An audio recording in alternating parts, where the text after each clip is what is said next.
and welcome to the African Utility Week studio. My name is Amy Ryan, Deputy Editor of Metering and Smart Energy International, and today I have with me Frank Rizzo, who is the Partner and Technology Sector Leader for Africa at KPMG. Welcome, Frank. Thank you very much. Thank you for joining us today. Pleasure. In your opinion, I wanted to talk about some of the topic on data and analytics. In your opinion, do utilities in Africa, are they sufficiently leveraging data analytics to make the most of their technology investments? So obviously it's a generalization in terms of an answer, but I would say no, because the whole concept of big data and analytics has only been around for the last couple of years, and the technologies to really extract value from DNA are only now starting to mature. From what I've seen, the utilities really sit on so much data, but are they using it to its fullest extent? No. And are they extracting the most value? I don't think so. I also think it's just going to get a lot worse if IoT really takes off, the Internet of Things. As more sensors are deployed, you're just going to have more data. So you need to be able to analyze that in real time. So no, to answer your question, no, I don't think so. And then what are your top 3 recommendations for utility CEOs when drawing up a data and analytics strategy? What are the most important things that they have to take into account? So it's not just about the DNA, right? The data and analytics. I would look at it, what are the key trends in technology, and how does that then drive what I should be doing around data and analytics? So things like Internet of Things, that's going to proliferate, especially in a utilities environment. That will generate more data. You need to be ready to collect, analyze, and report on that in real time. Things like augmented reality as well, which sounds a little bit far-fetched, but using, consumers using their smartphones to look at their meters and being able to derive insights from that. That a utility provider can also, provide a solution around. There are 2 terms that are gaining quite a bit of traction globally. Yes. That is machine learning and artificial intelligence. Yes. What is your take in terms of how that will, or how data and analytics will affect that?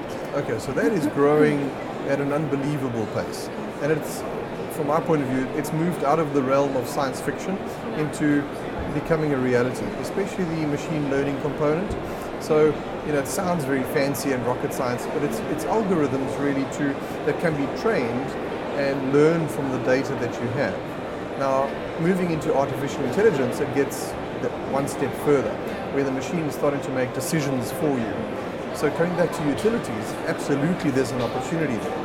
Unfortunately, I think some of it will be to replace human labor, and that's quite an interesting paradox that we all need to deal with.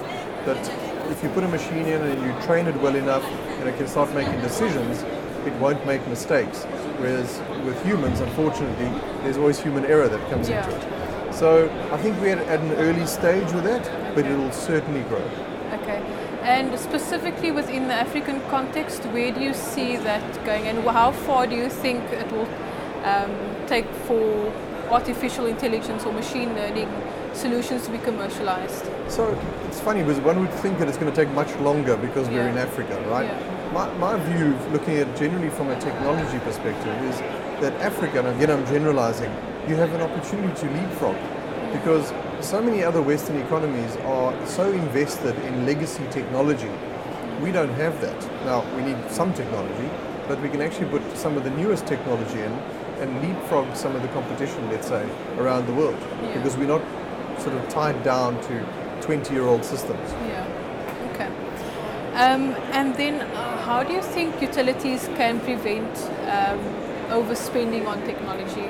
I think maybe, correct me if I'm wrong, it could be a misconception around the more technology we have, the more efficient we're going to be. How would you advise utilities in? So I guess it's a general question around tech that's been around for decades, because I guess companies invest more and more, and you say, well, but we can't afford not to. We're spending all this money. So I guess you always have to go down to business principles. What's the return on investment on a particular piece of technology? If I don't do this, where am I going to rank in terms of my competition? What is my market expecting us to do?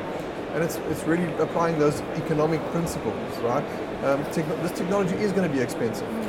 So the one caveat maybe to that is, as we move to the cloud, and more of the technology is available via cloud service.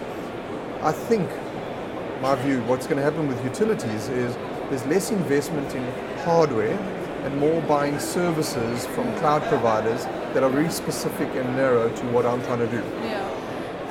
Again, there's a lot of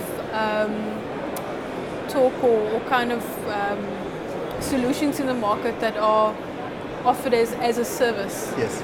Can you maybe talk about that? So I think that's where the model is shifting Yeah. to, right?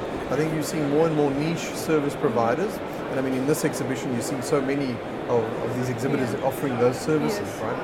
And it's people being very good at what they do in a narrow area, and me as a utility saying, if I want that, I don't have to build it all myself.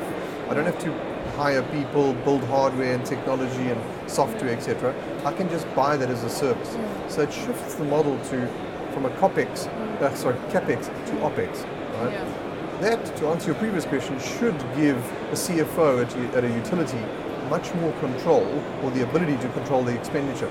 Because as the service ramps up, you can make a decision to say, has it gotten to a point where I need this on my own premises, or can I just carry on buying it as a service? So I don't know if that answers your question. Yeah, no, that's perfect. And then what do you see as the big next technology disruptor within the African market, or African energy market, and globally as well? It's very difficult to say one piece of tech, right? But I think, and it's not technology, it's how we use the data that exists. And there is technology around that in terms of analytics engines and cognitive, and you mentioned earlier artificial intelligence, but it all comes down to the data.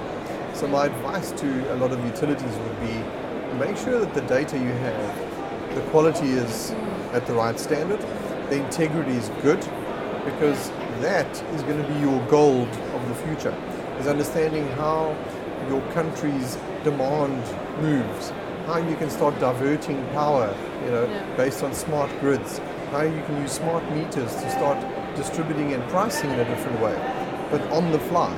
The technology will enable you to do that. That will change the way we buy products from utilities, I think.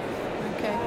And then lastly, what do you think is not being said enough about data analytics and the importance thereof amongst utility companies? So, as one of the people who's advocating DNA, you always sort of go to the sexy stuff and look at the AI and the cognitive abilities. Unfortunately, you have to get the basics right. So people don't like talking about that because that's hard work. But it's making sure you have the data in the first place. Do you have the ownership of that data? It's the good old governance of the data, right? Quality, integrity, the risk. I've had some clients where you say, well, we can't move data cross-border. So now how do we share data across, let's say, Africa? So those are real challenges, and they're not sexy, but they need to be resolved. I think that's a big thing. Thank you so much, Frank. My pleasure. I think that's all we have for today, unfortunately. This is Amy Ryan coming to you from the African Utility Week studio. Thank you for watching.